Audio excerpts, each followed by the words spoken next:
So we're continuing our journey through One Piece, and we have finally made it to Fishman Island.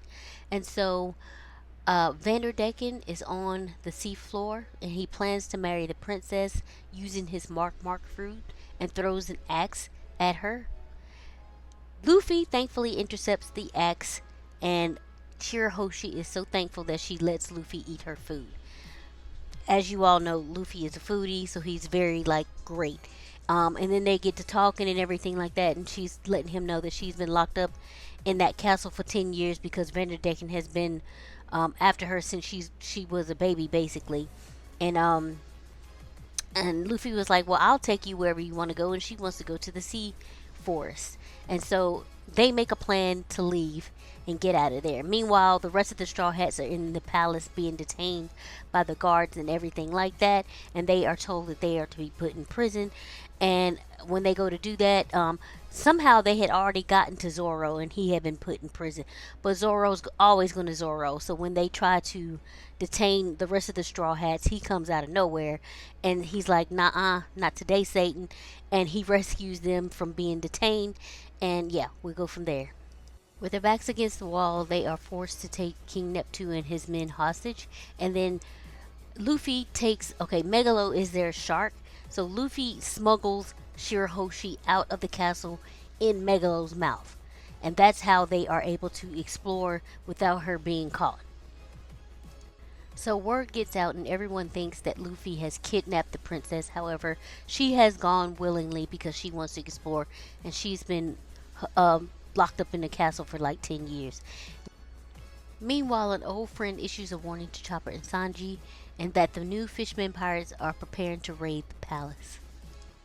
Robin is waiting for the sea bus when she's approached by Ammonites who try to take her, but of course Robin is going to Robin and she quickly dispatches them, and then she boards her bus and goes on her way.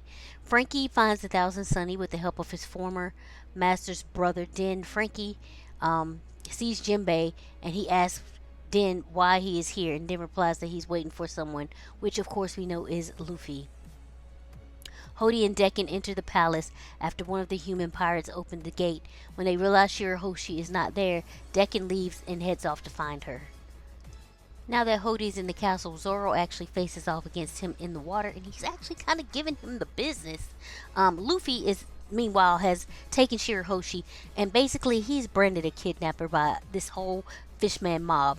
And so they are going after Luffy at this point. And Robin is still off on her adventures into the forest trying to find ancient secrets of the island. So Sanji has been acting extra ridiculous since he's been back with the crew, because he's back amongst women and everything like that. And so he sees a woman, he gets a nosebleeds, especially mermaids or whatever. So Chopper is trying to persuade him not to turn around so he won't see Shirahoshi, the princess, and he does it anyway. And of course, nosebleed, he turns into stone, and it's a mess. And so eventually he turns back or whatever, and he has to untie Luffy after Luffy has kind of beat up Vanderdecken even while he was tied up or whatever. So Kami and Nami end up escaping the palace, and Zoro is still in the fight with Hody Jones. He cuts Hody and asks Neptune for a way to escape, but then Hody ends up taking this crazy energy steroid, and he ends up blocking Neptune and the Straw Hats from leaving. However, two of the ministers and the palace guards are able to escape. So Luffy, Shirahoshi, Chopper, and Sanji, they reach the sea forest where they find a Thousand Sunny and Frankie and Jinbei, and Luffy meet for the first time in like 2 years. Oh, their meeting is so sweet. Anyway, but Jinbei is greatly shocked to see Shirahoshi out of the tower, and Hachi is injured. Later, Nami and Kami also arrive with the sad news of what happened at the palace, and Jinbei apologizes to the Straw Hats for letting Arlong go on a rampage in the East Blue. So Jinbei relates the story of how fishmen and humans have been in a contentious relationship for over 200 years, and that two people kind of rose to power at the time, trying to change that dynamic, which were Queen Otihime, which is Shirahoshi's and Shirahoshi's and her brother's mom, of course Neptune's wife, and a fishman named Fisher Tiger. So Jinbei starts recounting events from the past. So we go back like 16 years now, and Otihime confronts a robber who was taking money so he could buy food for his children.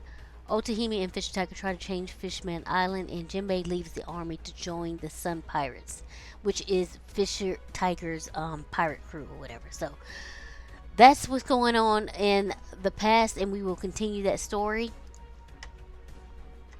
So we're definitely in a flashback now, and Neptune is holding baby Shirahoshi, commenting on Tiger's attack on Marie Joie, stating that he won't be able to attend a summit for a long time because of it. Now, Fisher Tiger had attacked Marie Joie because they were holding fishmen and other people there as slaves, and this is like the land of the elites or whatever, and he wasn't having it. So he went in and freed all the slaves and everything like that.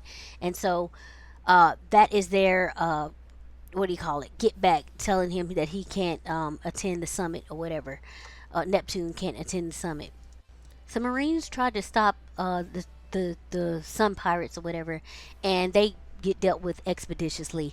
Now Kizaru, who was a vice admiral at the time, hears about everything, and he issues bounties for the most dangerous ones, which is Fisher Tiger and Jinbei. So they have bounties now, and they're back on the ship, and Tiger scolds Arlong about the killing of the Marine or whatever. The Sun Pirates are then asked to escort a human slave, her name is Koala, to her hometown, and Tiger grudgingly accepts the duty to take her back home. During their time with Koala, Arlong beats her for being a human, and the crew are shocked at her demeanor and fear of them. Taking pity on her, Tiger finally removes her slave mark and replaces it with a sun. Koala then finally shows emotion by crying. Eventually they reach Koala's hometown, and he takes her in hand and gives her back to her mom, and they have this emotional reunion, and Koala thanks him for bringing her back home and waves to him goodbye. However, the townspeople have reported that he was coming there, and the Marines ambush him, and of course there's this big fight, and then Jinbei and Arlong hear the noise, and they join in, and now from this altercation, Fisher Tiger sustains serious injuries, and they could save him with the blood transfusion, but they only have access to human blood. And Tiger is like, no, I don't want anything from humans, and so he succumbs to his wounds, and everyone is, of course, devastated by the loss. Despite all that, Fisher Tiger's last wishes were for everybody to leave Koala's village alone, but Arlong is enraged, and he goes and attacks the village anyway for them betraying Fisher Tiger or whatever. And so at this time, Kizaru, which is, as I said, Vice Admiral, he ends up arresting both Arlong and Jinbei. So during this time, Otihime was trying to gather signatures to unite the fishmen and the humans, and she was getting some traction there, but Jinbei sends a letter back home letting them know what happened to Fisher Tiger, and those people that signed took their signature back. And so yeah, it's been hard going for the queen trying to get this done. Jinbei receives an invitation to I don't know what it's called, but he receives an invitation to help further bolster relations between humans and fishmen for Otihime, and to watch the world government, and demands Arlong be released. And so once Arlong is released, he leaves the Sun Pirates and makes his own Arlong Pirates, which is who we see shows up in the East Blue to terrorize Nami in her village and everybody like that. A few days later, one of the world nobles shows up in Fishman Island, basically ranting and raving and asking the former slaves to come back and be his slaves again. The audacity. They kind of all begin shooting at him, but Otihime is there, and she covers him up. I ain't gonna lie, Otihime was kind of getting on my nerves, okay? But yeah, she covers him up, and then when Shirahoshi sees everything, she screams out for her mother, and 5 Sea Kings pop up. And so this is when Vanderdecken starts taking an interest in her, because he knows and understands that she is the secret weapon. Pluton, I think it is, or Poseidon. It's Poseidon, I think. And he wants to control her. So this is how this grown man started wanting this child. And it's gross, okay? It's gross. So back at the palace, Otihime explains to her sons about Shirahoshi's ability and makes them promise to watch over her and protect her from any danger and harm, because it is a very dangerous and wieldy weapon that she can conjure. And I don't think that she fully understands about her ability right now as a child. So, yeah. This happened after Otahime had made the decision to go with the world noble back to his place up to the human world, and she arrives back home, safe and sound, and with a letter from the world noble. So with her back, people start signing the petitions again and everything like that. She's getting a whole lot of signatures, but of course things can't just go smoothly. At some point, the boxes of signatures get on fire, or somebody basically started burning them or whatever. And during the confusion, Otahime is shot. She tells everyone in her last moments to not hate the shooter, and Fukaboshi, which is her oldest son, promises to keep her dream alive. Otahime and her children touch pinky fingers one last time as she dies. So Otahime passes away, and Hody Jones finds the killer, a suspected human assassin, and shows him to the people. And back in the present, Nami forgives Jinbei for letting Arlong free, and Sanji kicks Luffy in the face for sleeping through the entire story. Now we see Hody Jones announce to the entire island that he is now taking over the island with the new Fishman Pirates. Hody makes the announcement that he'll start his new rule by executing King Neptune, and so then he also decides that he's going to kill the Strawhats as an example to the humans on the surface of what happens to humans when they come to Fishman Island. Shirahoshi is like, absolutely not doing this. So she tries to go to save her father, but she is stopped by Jinbei and Hachi. Luffy also tries to head off and go save King Neptune and beat Hody's ass, because that is his goal at the moment. And Jinbei stops him as well, and he's like, listen, we gotta have a plan.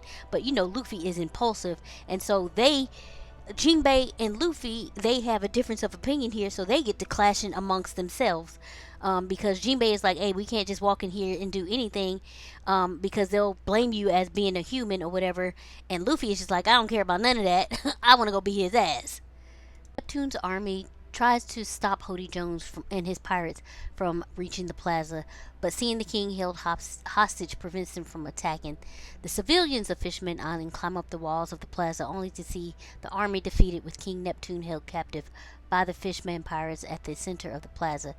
Jinbei, Shirahoshi, and Megalo have finally left the sea forest to reach the plaza, and Vanderdecken shaves his head and decides that he has a plan to destroy everything, because the man is unhinged, and of course he's unhinged because he likes a freaking child. Anyway, the three princes have finally reached the plaza, where they are easily defeated by the sea animals.